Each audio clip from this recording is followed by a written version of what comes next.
కాబట్టి దరిద్రులను అధికారులతో కూర్చుండబెట్టుటకును, మహిమగల సింహాసనమును స్వతంత్రింపజేయుటకును వారి మంటిలో నుండి ఎత్తువాడు ఆయనే. అంతేగా, మంటి నుండి మింట చేర్చిన మహాప్రభుండ నీకే చేర్చి.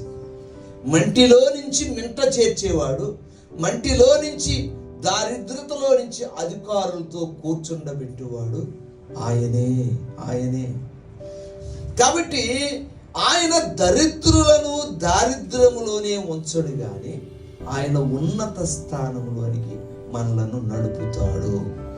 ఆయన మనల్ని హెచ్చించి ఆశీర్వదించాలంటే మనము దేవుని సన్నిధిలో మొర్ర పెట్టుకోవాలి.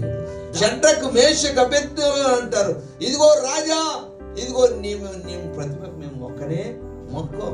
మా జీవము గల దేవుడు మమ్మల్ని రక్షించగలడు. ఒకవేళ రక్షించకపోతే ఆయన కొరకు ప్రాణమన్నా పెడతాం తప్ప నీ ప్రతిమకు మాత్రం నొక్కం. ఎంత గుండె ధైర్యం ఎక్కడి నుంచి వచ్చిందంటే, నా కాపరి నీవైనందున నాకు ధైర్యముగా ఉన్నది.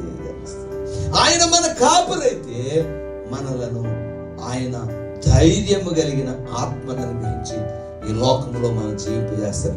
ఆయన మనకు పిరికితనము గల ఆత్మను ఇవ్వలేదు, ఆయన ధైర్యం కలిగిన ఆత్మను ఇచ్చింది. కాబట్టి ఎవడైనా మీ దారిద్ర్యం పోదన్నా, ఎవరైనా మీకు ఇక సంతానం కలగదన్నా, ఎవడైనా మీకు ఆశీర్వాదం కలగదన్నా, అవన్నీ ఒట్టి మాటలే.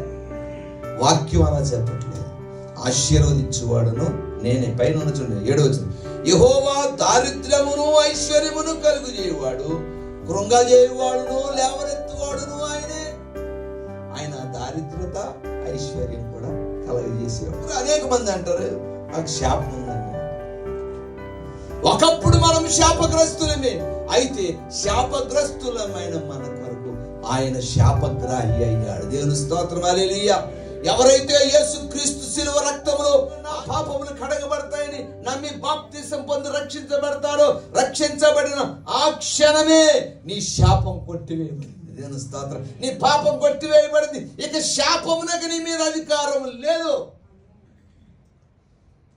వాళ్ళు చెప్పారని వీళ్ళు చెప్పారు. అబ్బాయి వాక్యం మనకు ఆధారం, ప్రామాణికం. వాక్యం అలా చెప్పలేదు. గలతీ 3:13-14 క్రీస్తు మన కోసము శాపమై మనలను ధర్మశాస్త్రం యొక్క శాపము నుండి మనలను విమోచించిన. దేవుని స్తోత్రం.